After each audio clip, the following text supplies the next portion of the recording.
esse daqui eu acabei cometendo uma mancada na aba de comunidade do canal, que eu falei, daqui a pouco o vô e vó vai ter que pagar pensão. Mas realmente, depois que eu postei, eu pensei, cara, mas isso já existe, cara. Já existe. Então, tem um monte de gente no canal aí que os caras têm. É foda, cara. Pô, o rapaz tem menos de 30 anos, menos de 35 e já tá separado, já tá pegando pensão. E daí às vezes o cara vai pensar assim, não, mas vou pagar só até as crianças ficarem grandes, né, ficarem adultas e depois não pago mais. Cara, e se daí de repente o teu filho acaba engravidando uma aleatória e daí depois você ainda tem que pagar a pensão pro neto. Vamos chamar esse quadro aqui de vontade de ter neto fudida também, né? Quando a pensão alimentícia deve ser paga pelos avós? A obrigação alimentar está imputada geneticamente aos pais, podendo, contudo, ser transmitida aos avós em caráter subsidiário e complementar quando aferido que os genitores não estão em condições de satisfazê-la. Agora, a minha dúvida aqui, no caso, é o seguinte, eu não sei se vocês vão poder esclarecer, essa pensão para avô e vó é sempre só pro pai e a mãe do marido, né? Nunca vai pro da esposa. Ah, Ou vai? sim.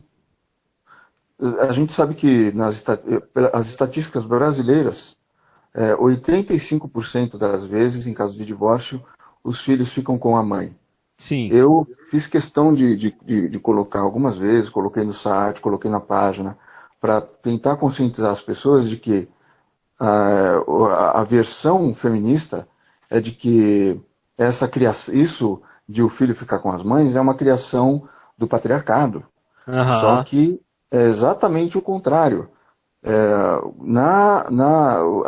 Os homens tinham, até o final do século XIX, Isso. eles tinham o que nós chamávamos, e isso é uma expressão que não sumiu há tanto tempo assim, qualquer pessoa, até mais jovem do que eu já tô descendo a carobeira, vai se lembrar disso, é que o pátrio poder.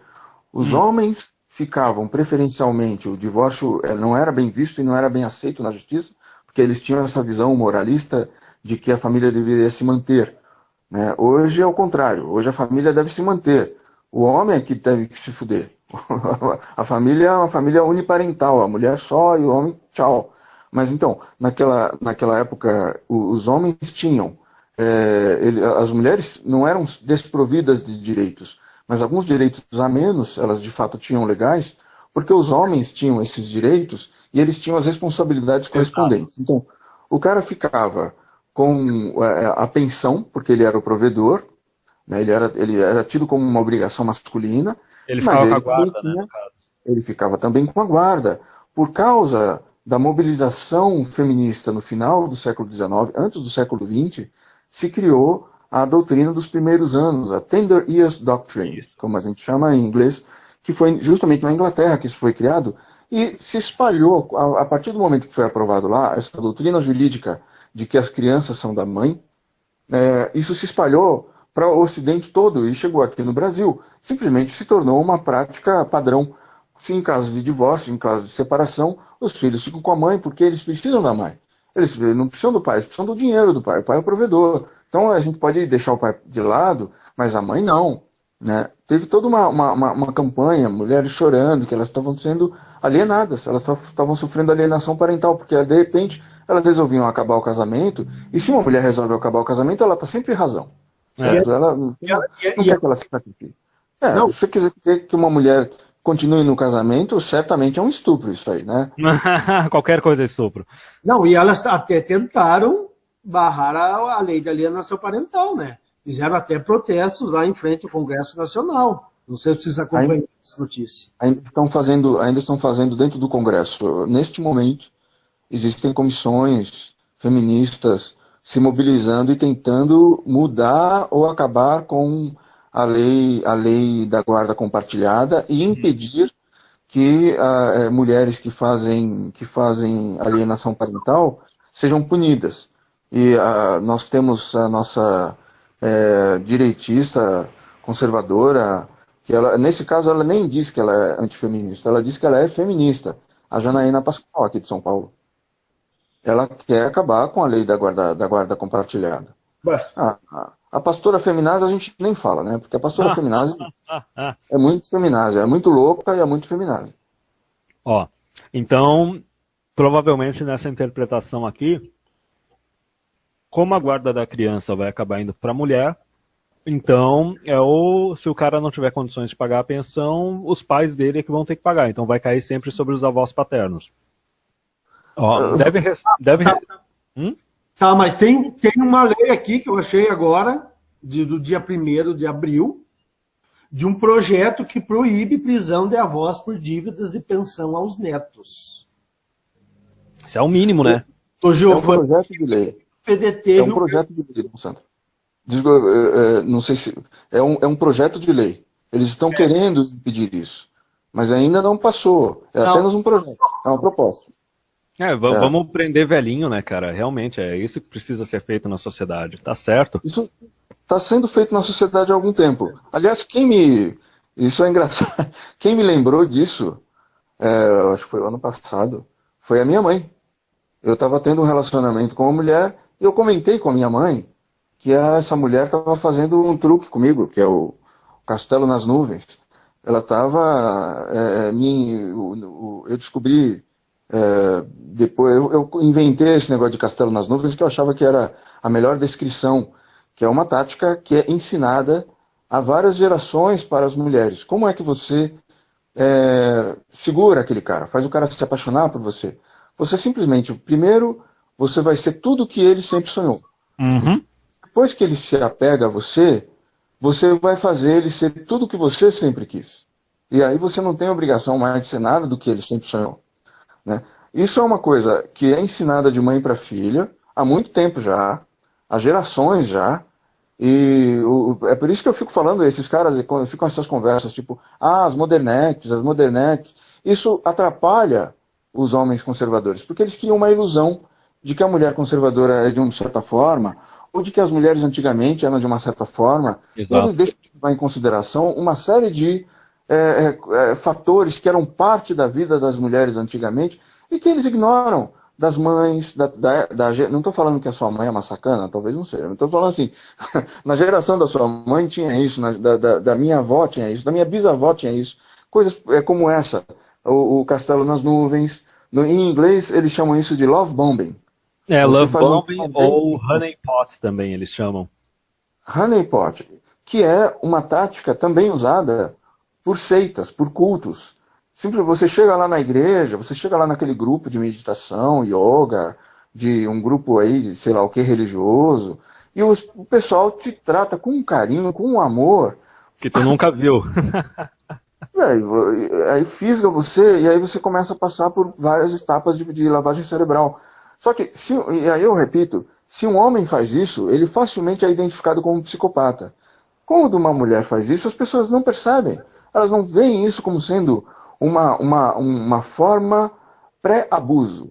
Você está preparando a vítima para depois você poder maltratar a vítima. As pessoas não percebem isso como sendo um traço, um comportamento psicopata. Mas, bom, a piada, a graça da coisa é que eu comentei com a minha mãe que essa mulher estava fazendo isso comigo. Inclusive, quando ela tinha mal me conhecido, ela queria engravidar de mim rapidamente. A primeira vez que a gente transou, ela queria engravidar de mim. E eu comentei com a minha mãe isso e tal, e a minha mãe falou, eu quero só ver se eu vou ser presa por causa disso. Então, a minha mãe já estava com medo e me avisando, porque se eu, de repente, tivesse um filho e não tivesse dinheiro para pagar a pensão, ou eu me escafedesse, ou ela, sabe, que me cobrasse a mais e eu não pudesse pagar, ia sobrar para minha mãe. A minha mãe sabe disso. E o homem comum, normal, não sabe o que vai acontecer com ele. Não sabe disso, né? E Aldir, tem mais alguma coisa para falar? Não? Não, depois eu vou ler. Eu passei por uma situação em que eu estava num relacionamento, num namoro já de um ano e pouco, e um dia essa minha namorada chegou dentro do carro e me deu um ultimato. Ou você casa comigo no papel e me coloca eu como dependente do teu plano de saúde, ou nós vamos terminar. E eu disse, não, eu não vou casar com você no papel, e não vou colocar você em plano de saúde nenhum. E eu acho melhor nós terminarmos por aqui mesmo. Então, quer dizer, ela já estava planejando algo para o futuro dela. Exato. Vejam só. Estava já mudando os termos do relacionamento sem conversar, sem negociar, é simplesmente na base do ultimato.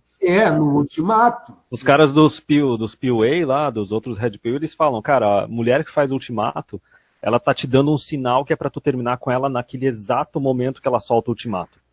Não tem como o negócio melhorar depois disso. Ou que você aceita o ultimato dela. E daí ela vai pegar todas as coisas suas, né? Ó, deve restar comprovado que os pais não possuem condições suficientes de arcarem sozinhos com a mantença do infante, razão pela qual cabe chamar os avós para complementarem a mantença do menor. Mantença? Que palavra horrível, mas enfim. A pensão alimentícia paga pelos avós, diferente da paga pelos pais, não tem por objetivo manter o seu nível de vida compatível com a situação financeira e a condição social dos avós, pois os netos devem viver de acordo com a condição financeira dos pais, sendo a obrigação avoenga somente no sentido de atender às necessidades básicas. Deixa eu pegar aqui um pouco mais.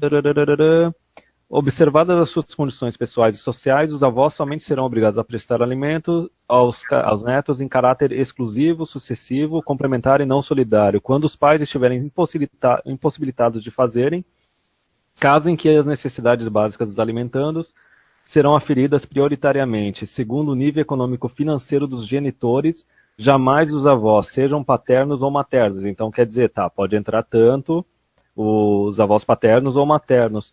Só que essa questão aqui, quer dizer, o valor da pensão vai ser baseado no estilo de vida dos pais, não vai ser baseado no estilo de vida dos avós. Isso pode ser bom e pode ser ruim ao mesmo tempo, nesse caso? Porque se os avós tiverem uma condição de vida bem melhor do que os filhos, aí o valor da pensão vai ser baseado no estilo de vida dos filhos. Então talvez para os avós não pese tanto. Mas e se for o contrário? E se os filhos tiverem, sei lá, o que pode acontecer nesse caso? Pode ser o pai e a mãe numa dessas eram desse estilo de vida de cada um 10 mil reais, só que de repente dá uma crise absurda e os dois ficam desempregados. É meio maluco esse negócio aí. É o seguinte, eu posso responder essa aí. O Dom Sandro ia falar, eu acho que ele também sabe do que eu sei, talvez. É que o advogado feminista e o juiz feminista, essa é a visão que eles vão ter da história. É que o padrão de vida que o filho, não é a mulher, certo? Não se trata da mulher. Deixem de ser egoístas. Não é a mulher. Os filhos. O padrão de vida que os filhos podiam ter, conseguiam ter, ele não deve cair. Para o bem da integridade, assim, da vida dos filhos, a saúde, inclusive o bem-estar emocional dos filhos, não ter essa queda, né? Assim, porque o filho não é do cara, o filho é da mulher, certo? As contas são do cara.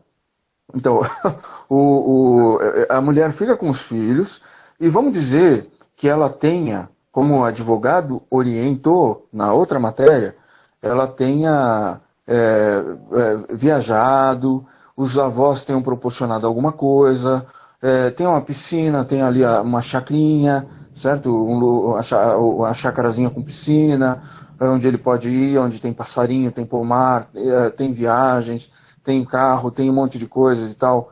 Todos aqueles presentinhos que os avós dão, aqueles agrados, de repente os avós estão muito bem de vida e o casal não está tão bem assim quanto os avós. A ideia é que os filhos não tenham uma queda no padrão de vida, que eles possam ter as mesmas coisas, o máximo possível, aquelas mesmas coisas. E a mulher, tadinha, ela está apenas cumprindo um papel assim que a sociedade acaba impondo para a mulher, entende? Que é de ficar com os filhos. Esse direito da mulher, esse privilégio, essa vantagem, é vista culturalmente, inclusive, e por feministas ainda mais, como sendo, na verdade, assim, consequência do patriarcado. Uma então, a gente reclamar disso é um absurdo. É o patriarcado que está fazendo isso, certo? Os homens é que criaram essa situação para a mulher. Assim, a gente dando tudo isso para a mulher, a gente ainda está devendo, porque a gente colocou sobre a mulher o peso de ter os filhos. Nós criamos essa situação. Então, respondendo à pergunta, ela vai ser feito de acordo com os pais ou com os avós, vai ser feito de acordo com os pais. Mas o advogado pode argumentar, e o juiz pode muito bem, a partir do treinamento que ele teve, dos cursos que ele fez, porque todo Tribunal de Justiça tem uma Secretaria da Mulher que promove cursos para os juízes aprenderem a deixar de ser opressores, estupradores das mulheres na sociedade e defender a causa feminina. Ele vai ver que as crianças precisam ter o mesmo padrão de vida no máximo possível. Então ele vai tentar tirar tudo que ele puder para que as crianças tenham aquele mesmo padrão de vida. Toda vez que você tem, vamos dizer, você tem uma boa vida ou uma vida não tão boa assim, você com a sua mulher e seus filhos, e os seus pais têm uma vida melhor, eles tenham tentado prover isso para você e para as crianças, porque netinho, o avô quer dar tudo, a avó quer dar tudo para o netinho. A mulher, o advogado vai querer que o filho tenha ao máximo aquele mesmo padrão de vida. É isso que vai acontecer. Ó, e o negócio é de 2015, 2010. O Dom Sandro queria falar algo também? Não, aqui, com relação, por exemplo, ao cálculo da pensão alimentícia para os filhos. Vejam só a mentirada deles aqui, ó. Que existem 3 fatores ou elementos que cabem na análise. Quais sejam possibilidade, necessidade e razoabilidade. Uhum. Agora, o que nós estamos assistindo? Só a possibilidade. Quer dizer, então se o marido ganha 1 milhão por mês, vai ser baseado na possibilidade do marido. Se ele é capaz de pagar, ele tem que pagar e pronto. A necessidade e a razoabilidade foram varridos para baixo do tapete. Isso aí não entra na cabeça dos juízes, no julgamento dos juízes. Isso demonstra que a complementação... Fala primeiro, depois eu falo. Não, só pegando aqui, aí eles reforçam aqui que serve apenas para preservar o mínimo existencial, só que daí tem esse detalhe que a justiça vai lá decidir o que vai ser feito na hora que eles bem entenderem. Só que o outro detalhe, uma vez que a obrigação de sustento sempre dever ser e sempre será dos pais, sob pena de inversão total de valores, como uma espécie de punição para os avós que já cumpriram tais obrigações ao longo da vida, ok. Só que isso me lembrou, cara, um caso que está relacionado tanto à parte de partilha de bens quanto à entrada de avós nesse rolo da partilha de bens, que era aquela lei que tem lá na Índia, que imagina o seguinte, vocês falaram, né, os avós eles querem ajudar os filhos, eles querem participar também da vida dos netos e etc. Era um caso que o cara se divorciou da mulher, ele e a mulher moravam numa casa que era do pai dele, e daí no caso, quando ela se divorciou, o imóvel, mesmo sendo do pai dele, não sendo dele, entrou na partilha. Resumindo, o imóvel do pai do cara entrou na partilha para ir para a esposa. Tipo, cara, isso é basicamente, tu tá criando um pretexto para avós não participarem mais da vida dos netos, para pais não participarem mais da vida dos filhos e não quererem ajudar. Porque se tu ajudar, isso vai virar um compromisso legal, e daí se a mulher resolver divorciar, os bens vão entrar, que nem vocês falaram. O que eles estão provendo de ajuda assim, para os filhos e para os netos vai entrar no cálculo também da pensão, porque é aquele negócio, quando termina o relacionamento não é para baixar o nível de todo mundo. O lado feminino tem que se manter do lado dela, tem que manter o padrão de vida dela, ela não pode descer de jeito nenhum. Exatamente. Eu ia falar, o Dom Sandro falou sobre esses 3 parâmetros, né? Necessidade, a possibilidade, a razoabilidade. Todos esses 3, os 3 estão distorcidos. Quando se fala em possibilidade, por exemplo, o fato de o homem ter tido um ganho num determinado momento maior, isso é calculado como se fosse um ganho constante, porque é uma possibilidade. Uhum. Então, isso aconteceu com aquele ator, que eu não me lembro mais o nome, que trabalhou para a Globo. Depois, quando ele deixou de trabalhar para a Globo, a renda dele caiu e ele foi preso. Porque ele não teve o mesmo dinheiro. Né? Alguém tinha falado do ator, eu não lembro o nome. O Dado Dolabella foi o caso. Foi o último caso. Antes dele teve um outro, que o cara, saiu até uma foto dele na cadeia, com aquela cara assim de cachorro perdido na cadeia, né? Não estava perdido na chuva. Estava lá no meio dos detentos, na delegacia, preso numa delegacia, e todo mundo sabia, era óbvio, ele estava trabalhando na Globo e ele tinha saído da Globo. É evidente que ele não tinha aquele contrato mais, não tinha aquele dinheiro mais, mas a ordem de prisão já tinha sido expedida e teve que ser cumprida. E aí ele teve que se virar um mês, o tempo que foi preciso para reverter aquilo ali, porque está tudo voltado contra o homem. O homem é pressuposto um sacana, um cara, um calhorda, um irresponsável, um cara que tem todas as vantagens. Existe um princípio jurídico que a gente chama de princípio pro misere, que é a favor do mais despossuído. Então a justiça, ela é tendenciosa em alguns casos, como é o caso da justiça trabalhista. Você tem um empregado ou uma empregada na sua loja, na sua casa, no seu trabalho, e você, em algum momento, você dá uma ajuda para a pessoa. Tem alguma coisa que você quer dar de presente. Meu amigo, esse presente que você deu, depois na justiça, ele pode ser alegado, pode ser visto e contabilizado como sendo um salário informal, e você não só vai ter que pagar a indenização relativa à demissão e salários atrasados a partir do momento que você deu aquela gratificação ou gratificações que passam a ser incorporadas no salário, vão ser consideradas como um salário informal, como você vai ser penalizado por ter dado aquilo e não ter registrado como sendo um salário real, salário de fato e de direito. Então, isso é uma coisa que acontece com os homens também. Eles chegam na justiça, eles são tratados na justiça de família, nas varas de família, e se for em vara de proteção de violência contra a mulher, pior ainda, porque além dele ser visto como um cara que chegando já está errado, como se ele fosse, o equivalente à justiça do trabalho, se ele fosse um empresário e a mulher fosse a empregada, Sim. Ele na justiça penal é pior ainda, porque ele é presumido culpado numa situação penal. É muito mais grave, porque aí ele não pede só o patrimônio, ele é preso. Ou pior, né? A gente tem até o exemplo hoje em dia do Frota, né? Que o Frota fala, e daí? Será que eu não fiz pornô porque tinha que pagar pensão? E daí tu puxa, por exemplo, músico e artista, né? É lógico que quando o cara tá jovem, mais atraente, especialmente na parte de artista, ator, mas os músicos também no começo da carreira, eles estão fazendo o máximo de grana que eles vão fazer na vida deles. Então como é que tu vai pressupor que depois, mais pra frente, o cara vai fazer o mesmo dinheiro?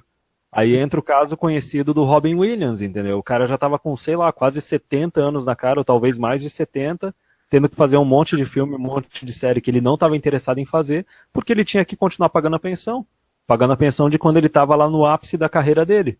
Inclusive tem casos de ex-jogadores também que foram presos, né? Quer dizer, porque é lógico, né? Um atleta, ele vai chegar aos 40 anos de idade, ele vai estar tirando o mesmo dinheiro que ele tirava quando ele tinha 25, capaz. A decadência entrou, ele começou a, de repente, abandonou a carreira. Claro que o salário dele vai diminuir. Então ele não tem como manter aquela pensão de antigamente. Sim.